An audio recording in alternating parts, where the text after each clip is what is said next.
Hello, ladies and gentlemen. This is Hollywood Matt Connolly with the double biceps. It is in the contract. It is a legal requirement every single time we appear on camera, not something that I made up to show off my biceps that I've been working on in the gym for 22 years and counting, and definitely isn't that at all.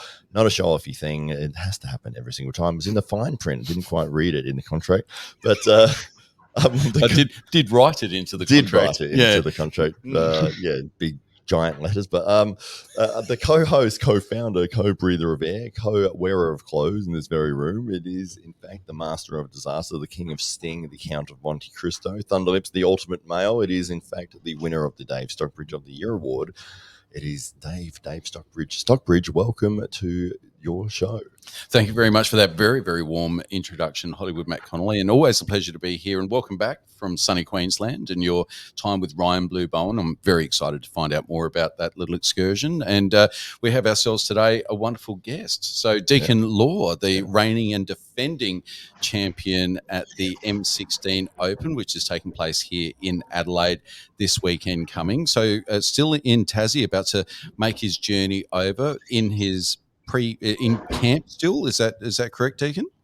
Yeah, I mean, a bit of a deload at the moment, just prepping for Sunday, but still training, but just a little bit light, just going through the motions. But yeah. So step us through that final week of preparations when you've got a big tournament like the M16 Open. What does that look like, and how is that different to perhaps the weeks before in the lead up? So, for instance, like this week, Monday I trained. I've knocked all my sessions back to only one a day instead of doing 2 to 3. So Monday did one mat session, and then my strength conditioning with my strength conditioning coach, and that was a lot of we did some French contrast training, so a lot of explosive training leading in. Then Tuesday trained just the once. Wednesday I trained once again today, pretty light, and then tomorrow I'll run through some drills, and then I'll probably take Friday and Saturday off. I don't like taking time off, but I've definitely noticed I used to train up until the night before, like an idiot, right? I used to train until the night before, and we'd be doing like hard rounds the night before. I was like, oh, it's good to get the nerves out, but yeah, apparently you don't perform as well the next day. Yeah. And how has your preparation changed over the years? And you've been competing for some time now, is that right? Yeah, I've been competing maybe 8 years now, I think. Yeah, so it'd be something around that time. It's definitely changed a lot. I do a fair bit now of like meditation and visualization drills. They've helped me a lot, because when I first started, I really actually struggled with competing. Yeah, I'd get extremely nervous, and then I would find that even if I was, say someone came into the gym, I might be able to beat them in the gym, and then competition day, I just like, I don't know what would happen. I just fall apart really. And I think it was just because I put too much pressure on myself. So something that's really helped a lot, I've done a lot for this camp, is I do my breathing exercises, and then I'll do a little bit of visualization for 10 minutes. And I've done that in the past, and it might sound a bit voodoo-ish, but it makes a huge difference. A bit of voodoo goes a long way. And who introduced that to you? You've got a shaman there in the gym? Yeah, we've got a shaman. No, so one of the coaches here, one of the guys that owns the gym, shaman. He's Khan. He helped me with it the first time, and then I was actually picking Rob Wilkinson's brain about it, because he did it for all of his fights, and he said it made a huge difference. He felt like when he walked out, he knew he was going to win. And that's been probably my biggest downfall, I would say personally, is I know I'm good at jiu-jitsu, but then when I go out to compete, I just don't. I never used to believe in myself. Like I go, oh, this guy's probably going to beat me. I'll see how I go. But the visualizations definitely helped a lot, and just actually, like, I know already on Sunday that I think I can win. You know what I mean? I might not win, anything could happen, but I literally I've visualized it over and over, so I don't see why I can't. Yeah. Somebody else that used to struggle with that, Georges St. Pierre, and what he used to train was the ring entrance walkout. And he would get his team to all stand in their positions, and they would put the music on, and they would walk out to the octagon and enter and stand in his position. They would bring his flag, and and then they do that over and over and over. So he just got used to that feeling and trying to pump himself up. And so it wasn't so fearful when he would get to an arena and, you've got 20,000 people there all of a sudden and you're walking out going, oh my God, and you're thinking about anything else apart from the fight. So yeah, it is very valuable tool to have that visualization practices. Indeed. Who is it that's guiding you in these final weeks in the lead up to a big event like the M16 Open? To be honest, it's probably myself. I definitely I check my what I'm doing at the moment, like with my strength conditioning coach, Jacob at Osiris Performance, and he will he'll check in on what I'm doing and make sure it looks all right. He knows I'm known for overtraining, so he'll kind of keep an eye on that. And then to be honest, I set my own plans. I always kind of have. My coach has always been pretty hands off, so yeah, it's like you're your own coach, and it's worked so far. and you hands off in jiu-jitsu. and you were mentioning off air previously that you've got a good team of people around you, which obviously helps when it comes to preparing for a big competition like this. And some of those people will also make you cups of coffee in the background, and she can stay there. That's fine. Yeah, she can make us a cuppa as well. Yeah. I won't be long. Sorry, Abster. Thank you. She needs to use it. It's not a problem at all to have it's all good. Yeah. Also, so your team that you're working with, you've got a lot of really top level guys. That your club HTC that's what it's called in Tasmania down there. Yeah, HTC. It's stands for Hybrid Training Center. So. We've got a great team. One of the head coaches and guy who originally opened Hybrid Training Center is Priscus Foganolo. So he's he's a black belt in judo. He's been on the Australian team. He's a black belt in jiu-jitsu under Vicente Cavalera, I think you pronounce his name. Who's a great Brazilian coach. And Priscus is also a well-known MMA fighter. And he's a jack of all trades. He does competes in strongman as well. He's just a bit of a freak, to be honest with you. Wow. So yeah, he's the captain of the team, I guess you say. And then there's a bunch of other really good guys. But we've also got Rob Wilkinson, who just won the PFL world title. Just won about $1 million on that. So yeah, we got a high level of athletes, and people don't really think Tassie. I remember rocking up to competitions in Melbourne. You go to nationals, and they go, "Oh, where are you from?" After your match, you say, "Oh, Tassie," and they're, "Oh, Tassie." Have they heard of jiu-jitsu down there? Yeah, pretty much. That's how they look at you, right? Right. Are you from Tasmania originally? Yeah, I've always been here. Wow. Yeah, I'm a bit of a homebody, so that's why I guess I hang out here, and then I fly away for training trips. I used to try and go to Adelaide, Melbourne. I just got back from America for 6 weeks, actually. Yeah. Wow. And how did the American trip go? It looked to be on Instagram quite successful. Yeah, it was honestly, it was great. It was I got to train because we got affiliation with the gym through Craig with Adam, so we got the Jones Jiu-Jitsu affiliation. So I went and trained out at B Team, and that was it was awesome. Wow. It was very humbling. Yeah, you think you're okay at something until you train with the best of the best. You know what I mean? Yeah. And then you're okay, I got a long way to go. But to be honest, it was great. I'm already planning the next trip. I'll be there again this year, so it should be sweet. And how much growth do you have during those times when you're traveling amongst some of the best that you're likely to ever come across? Yeah, honestly, it was only 6 weeks, but when I came back, I felt so much better. Yeah, I felt like it's huge changes. So I can see why some people will go for 3 months. I know Declan from Adelaide, he went for 3 months. And when I got there, they were saying how the amount of change from Declan when he first got there until when he left, they said he got tremendously better. Yeah, this is some of the 5 people you spend the most time with, and if you're going around the world and competing with the best in the world, the best that you can find, and then upping your skills in all sorts of different areas, and different clubs have different focuses on techniques and positioning and setups, and you're going to be gathering knowledge from all around the world. So, and how long have you now been, coaching and training full time? I would say it would actually only be 2 years. 2 years now. Yeah. Incredible. We opened the new gym. Yeah, it'd be 2 years ago. I was working in a cafe, making coffees, and then it was choosing between doing this or I got offered an electrical apprenticeship, and I was like, oh, I'll definitely go with this. Yeah, yeah. Mum wasn't real impressed. I won't lie about it. It is what it is.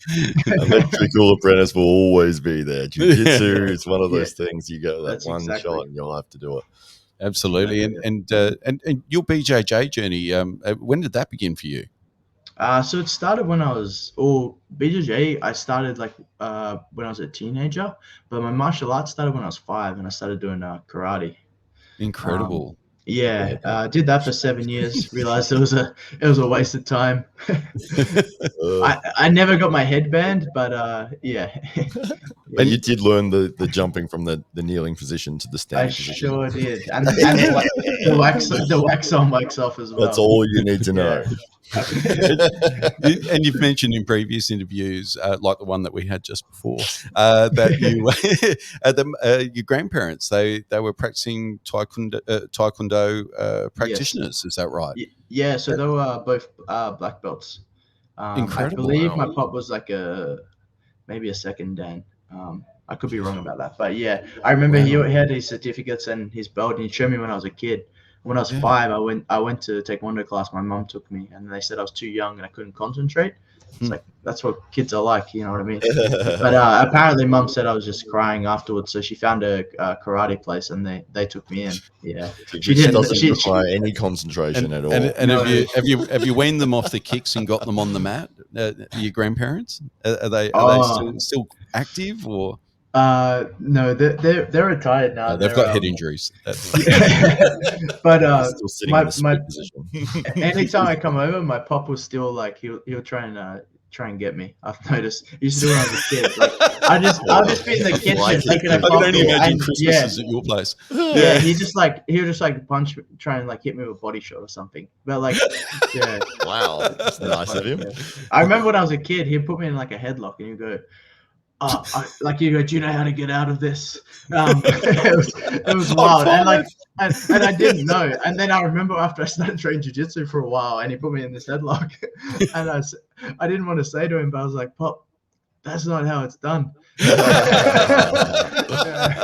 It's so hard, and no one could ever get out of this. Yeah. I was like, and after the lead lock, he hasn't walked much since, and no more taekwondo. So snap, you went too far. Yeah. So martial arts is almost in the DNA then. Yeah, definitely. My dad and uncle did taekwondo as well. It was like a family thing.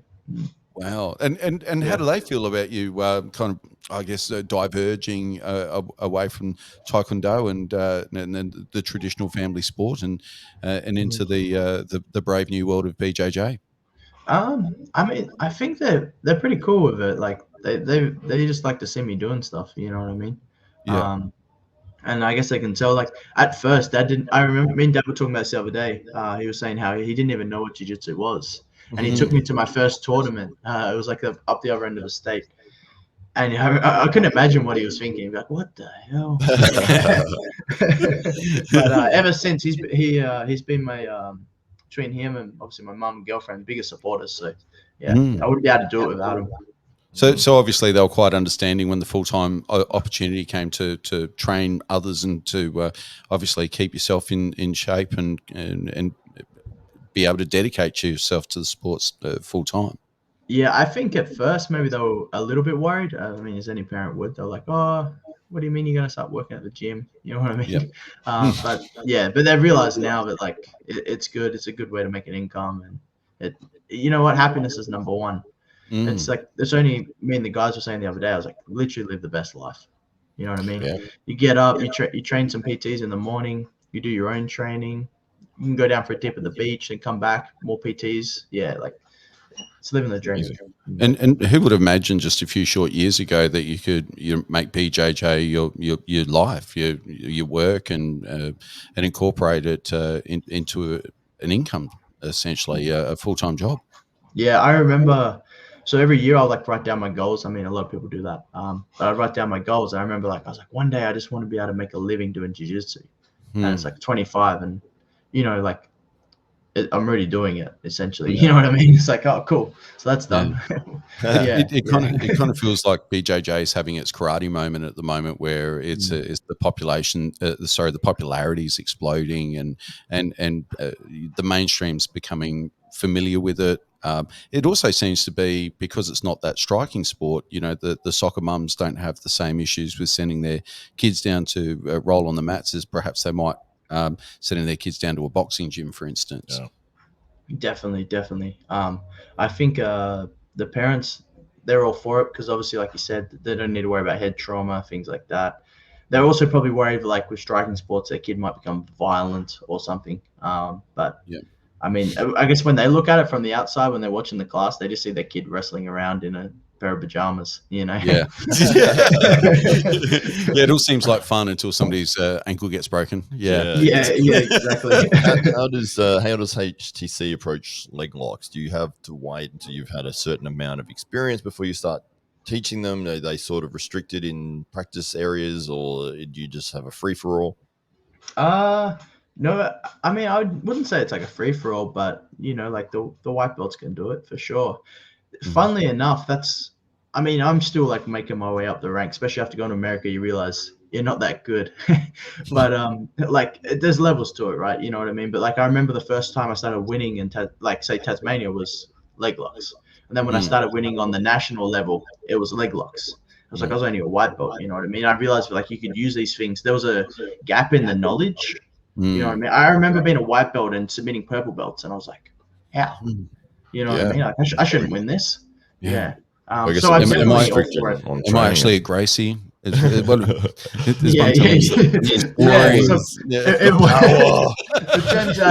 turns out it wasn't Taekwondo that everyone was doing.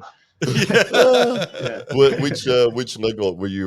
The toe hold, the knee bar, heel hook, all of them, calf slicer. Yeah, a bit of everything. I was like one of those typical grapplers that like my jiu-jitsu was terrible, but I was good at leg locks. You know? You're gonna need your leg there, and I'm gonna take it home. It took me a while to realize to like even out the game. It's one of those things that, as you mentioned, that other clubs that might have reached higher ranks, but because there is a certain element of risk with those techniques, that people can get a serious injury before they tap, or somebody who's inexperienced in the position can cause a serious injury without really knowing what they're doing.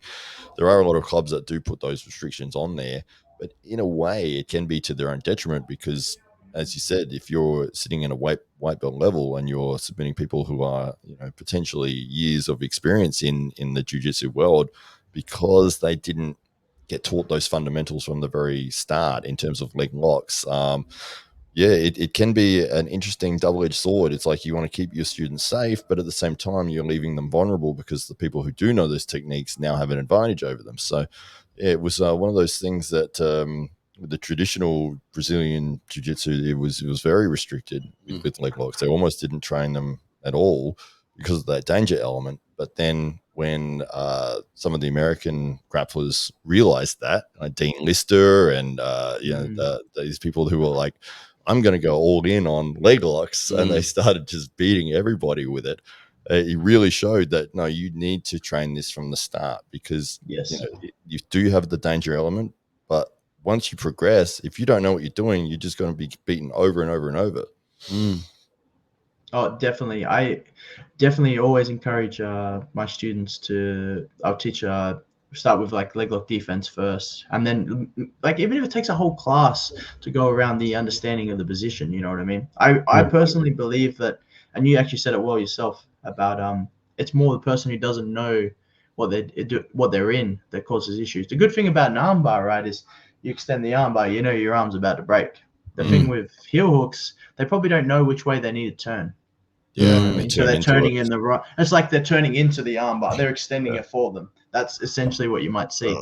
So we're really big on like teaching the mechanics and letting all our students understand where they're safe, where they're not safe, and the proper reactions. What do you think of the 50-50 position? Interesting. The 50-50. I mean, it's probably not the most exciting thing for a spectator. But it's definitely good. Interestingly enough, the guy I'm facing this weekend, I actually lost to him on the BOA Super 8 show to a technique from the 50-50. Wow. He's a quite good brown belt under Lachlan Giles at Absolute. And he was quite good at the 50-50. I remember getting there, and I actually went to attack his heel, right? But it's that double-edged sword, and he got me. Wow. And that's one of those positions where the person who's got the better knowledge will generally win. So, I would definitely steer clear of the 50-50 this weekend. It's one of those things, isn't it, that you could go around the world and everyone is going to have a different style of attacking and setting up and defending against those positions. Some people have a lot more emphasis against it. They might specialize in certain areas. From a top game position, maybe this club is everyone there is a killer from the top, but their bottom game might not be as strong. But then you go to somewhere else, it's the complete opposite. Some people are just leg lock focused. Others are restricted on leg locks. It's just the fact that you've gone and traveled a lot of the world already and said, I want to know from as many people what techniques are out there, and then coming back, as you said, even after a 6-week trip to the US, and you felt like you'd improved so much. Yeah, definitely. I think the biggest thing I took away there was that the things that they're doing in the training room. So like a lot of the guys were extremely good wrestlers. So you go, okay, well, I'll pull guard, I'll go from underneath. But they punish you for playing guard. So like, and it was a weird thing because I remember seeing a video of Craig talk about it. And I was like, I don't really understand what he means. I thought, guard's pretty good, And then I get these guys and they're just punishing you from playing guard and you don't want to be there. And you're just like, it just sucks. Like you're just suffering the whole time. And then, so then you turtle, next thing you know, they're on their back, right? Or then you stand up, but their wrestling's great. So they just take you back down. And that's, since I got back in December, that's all I've been working on. I was working on when I was there and working on it here. And obviously the guys here, they didn't know much about it, right? So then when I was using it, I was like, oh, now they can feel the punishment.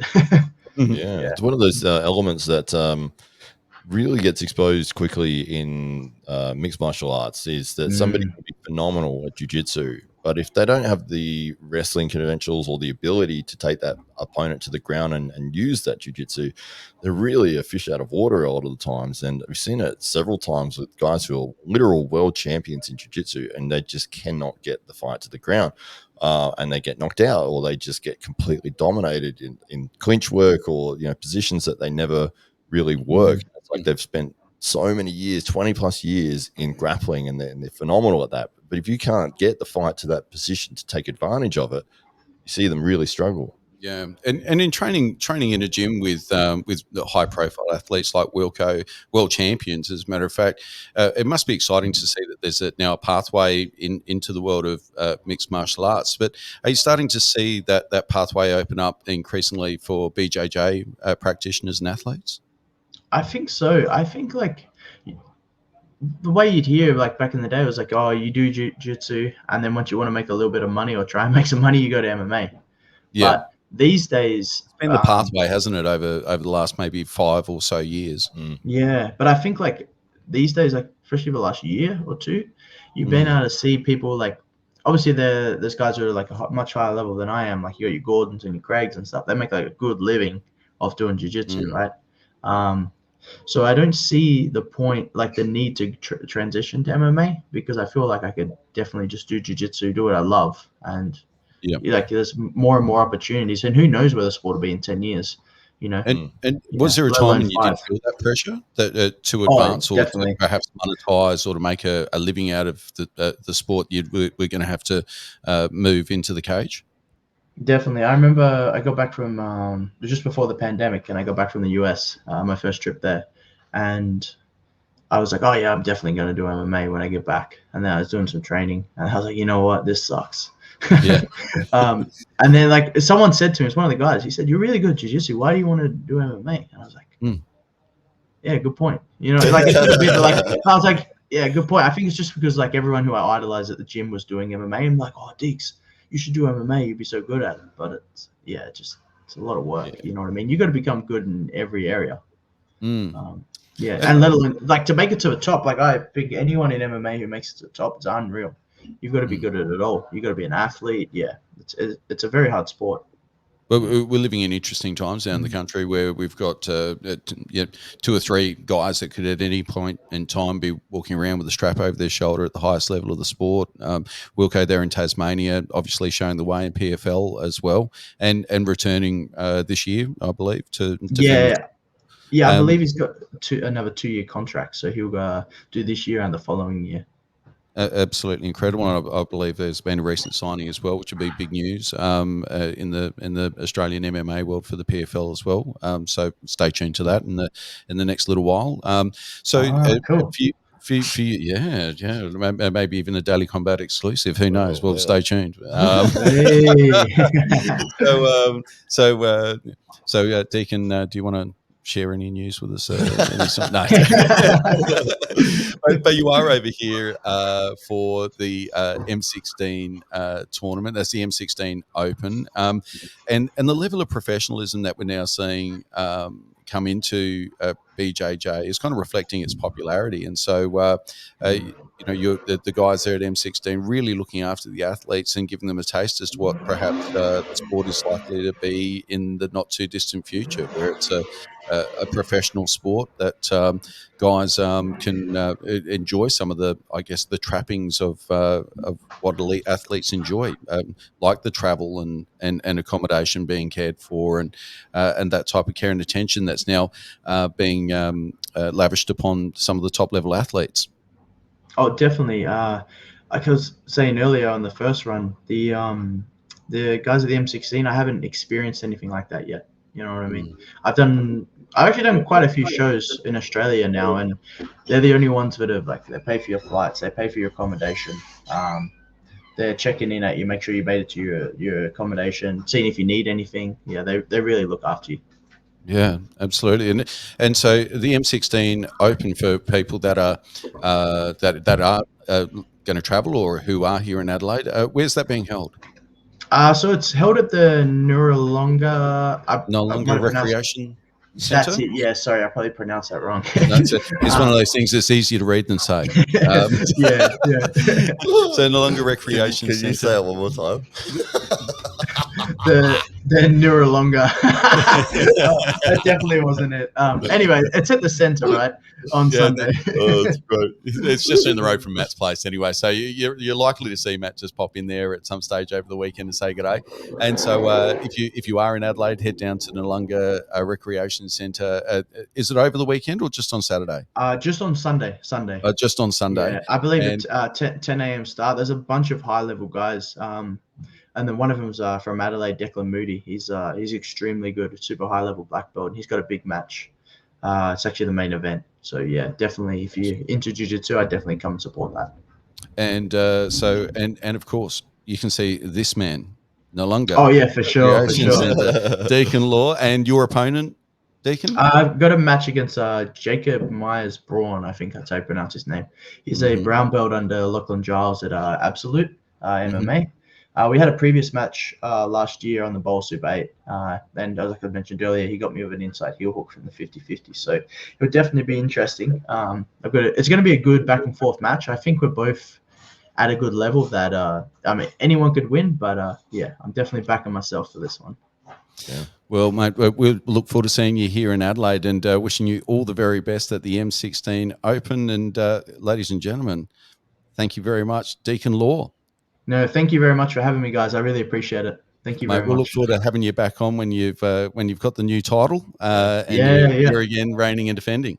I'll bring the double belts in. We'll be set. Awesome. Thank you very much, Deacon. And thank you very much to everybody that continues to tune in to the Daily Combat podcast, in spite of Matt and myself, and are enjoying some of our some of Australia's best young MMA BJJ talent. And you can see this man at the Noarlunga Recreation Centre this weekend at the M16 Open. Wishing everybody down there at the M16 Open all the very, very best. And we look forward to bringing you more of the Daily Combat podcast next time. Do we get a last flex for the camera? Oh yeah, he's always up for that. I don't know if the audience wants to see that. They do. They want to see a double. They want to see the double pipes. All right. Here we go. Here we go. One. Coming out. Boom! There we go, ladies and gentlemen. Jesus. You can see that down at Noarlunga Recreation Centre as well. Matt will just be standing out the front on top of the stairs. So I'm like one of those balloon things. Oh god. That's great. Thanks again. I'll end that one there.